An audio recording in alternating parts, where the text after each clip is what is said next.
a mohawk. Yeah, this is Charles Conway from New Orleans. Him and another guy named Quentin, they have a book called Down South Poets. Y'all have a couple, right? Three. Oh Lord, I'm just underestimating. So y'all, he's a fantabulous poet all on his own. Y'all gonna love him. And if he do another single man poem, remember that was the old one. I'm trying to keep y'all from getting beat up. He ain't a single man no more. And there she goes. She's putting the ring on it. Okay. Just FYI, because somebody almost got their behind toe last time. So without further ado, y'all give it up for Kevin.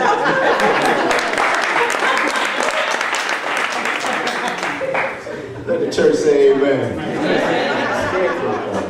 Turn to your neighbor and say, neighbor, who do you turn to when you yearn to be loved?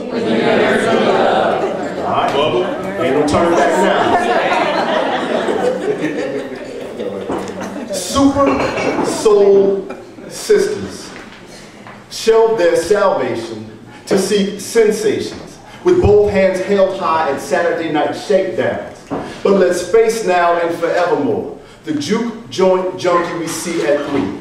When the wine wears off, when the club closes, when those scarecrows go home to take their straw out, sold out to heartless tin men who've been corners just like they break promises, with a straight face and no remorse, on a one-way course to meet their wares, because everybody's in need of something. But the question that just won't wait is, who do you turn to when you yearn to be loved and not lusted? Trusted him once before, volunteered your body, the one thing a man can only get from you. Now you're feeling blue, waiting by the door singing, love don't live here anymore. Newsflash, some of the most beautiful women here tonight are still terribly insecure. So you tell me, what would a prophet's reward be if I talked about their age or their weight? Or unstable emotional state? But fellas, ain't it something how sometimes they can't seem to forget about our flaws or forget about our figures? Go ahead. I guess it's figures because although they say they love us, right? Although they say they love us, leveling us down helps lift them up temporarily, like high heels or 20-inch wheels beneath a womanizer. So ladies, ain't it something how some of the most boastful brothers have issues they've yet to iron out? Yet some slide past security with baggy expressions and wrinkled faces that could use a hymn. Speaking of hymns, it makes me wonder why some hymns feel the need to make fragments of a fragile female, but then get frustrated when he cuts his fingers on her broken pieces of scorn. Truth is, most women aren't born stupid. Some men just choose to treat them that way. Until she gets away with his firstborn son, half his funds, and some measure of victory. Where are all my believers at? You see, the law of the harvest is no mystery. We reap the fruit of which seeds we sow. And so I hop in my hot rod, turn on the love box, and listen as hostile hearts on words like scrubs and pigeons. We're living in a land that seems barren of love. Deserted in these Dixie deserts where hot boys flirt with tight skirts, and it might hurt too much to actually change. So militant poets get up here and speak of revolution, but their love lives and credit scores remain the same. But it's the very ones patting their chest or clutching their pockets when a mighty woman comes along and asks for some ID, a reason to find one non-profane name to put with your face, one or two perpetrate in hopes to penetrate, others imitate in hopes to win a date. But again, the question that just won't wait is, who do you turn to when you yearn to be loved? True love is this world's milk and honey. But so far, when brothers who are below par approach, the average woman wears her hand over her stomach, clutching her throat like she's lack love intolerant. Well, might I say, while standing in the presence of you dedicated diabetics, sweet love is in my insulin and you look like you could use a fix.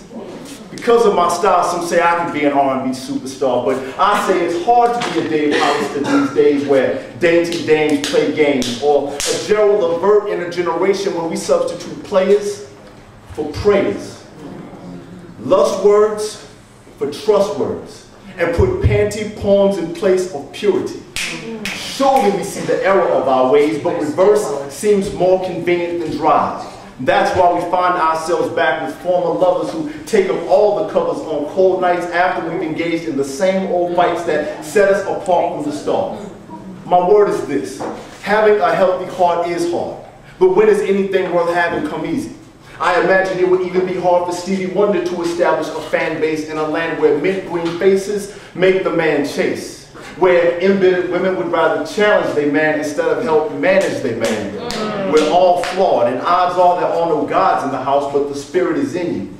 We just need someone who can reach you and bring it out. And so with each passing day, it is revealed to me that masculine pride is like the big brother to female insecurity. How so? Here's how.